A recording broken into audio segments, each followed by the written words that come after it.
Speed of 90 ready.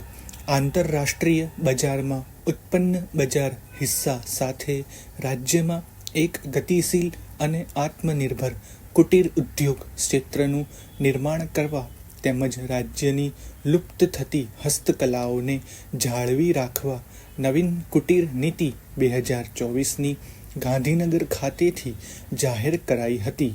કુટીર ઉદ્યોગ મંત્રી શ્રી બલવંતસિંહ રાજપૂત અને રાજ્યમંત્રી શ્રી જગદીશભાઈ વિશ્વકર્માની ઉપસ્થિતિમાં નવી કુટીર અને ગ્રામોદ્યોગ નીતિ 2024 જાહેર કરાઈ હતી.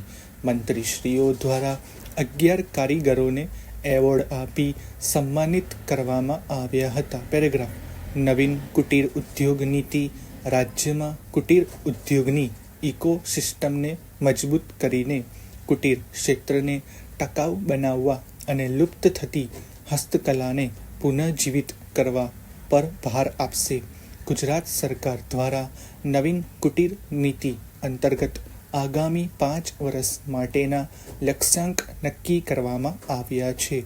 સ્વરોજગારીની તકો વધારવા અને નવા નાના ઉદ્યોગો અને વ્યવસાયોને પ્રોત્સાહન આપવા માટે રાજ્ય સરકાર શ્રી વાજપાઈ બેંકબલ યોજના અંતર્ગત મહત્તમ ધિરાણની રકમ ₹8 લાખથી વધારીને ₹25 લાખ અને સબસિડીની રકમમાં ₹1.25 લાખથી વધારીને ₹3.75 લાખ કરવામાં આવશે. અવારનવાર 5 વર્ષમાં 3.30 લાખ જેટલી પ્રત્યક્ષ અને પરોક્ષ રોજગારીની તકો ઊભી કરવામાં આવશે. આગામી 5 વર્ષમાં 5,000 કુટીર અને ગ્રામોદ્યોગના નાના ઉદ્યમીઓને વેચાણ પર વળતર સહાય આપીને સહાય પૂરી પાડવામાં આવશે. પેરેગ્રાફ. દંપોત્પંત કારીગર વ્યાજ સહિત યોજના અંતર્ગત શ્રી હાથશાળ અને હસ્તકલાના કારીગરો માટે મહત્તમ ધિરાણ રકમ ₹1 લાખથી વધારીને ₹3 લાખ કરવામાં આવશે. દર વર્ષે કૌશલ્ય વિકાસની તાલીમ મારફતે 5 વર્ષમાં 60,000થી વધુ નવા નાના ઉદ્યોગ સાહસિકોને લાભ આપવાનો લક્ષ્યાંક છે.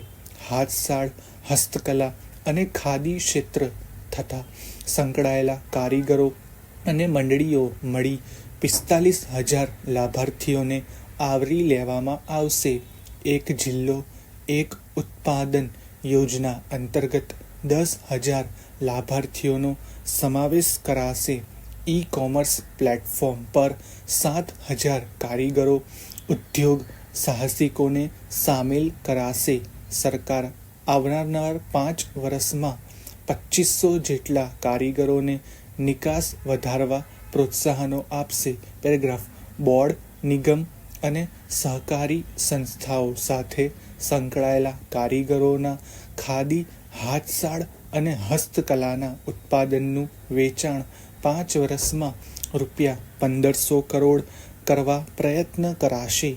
કારીગરોને ભૌગોલિક સંકેત પ્રમાણપત્ર પ્રાપ્ત કરવામાં સુવિધા અને આવા વિશિષ્ટ ઉત્પાદનોને પ્રોત્સાહિત કરાશે. કારીગરોને માર્કેટિંગ માટે પ્લેટફોર્મ પૂરું પાડવા રાષ્ટ્રીય આંતરરાષ્ટ્રીય બાયર સેલર મીટનું આયોજન કરશે.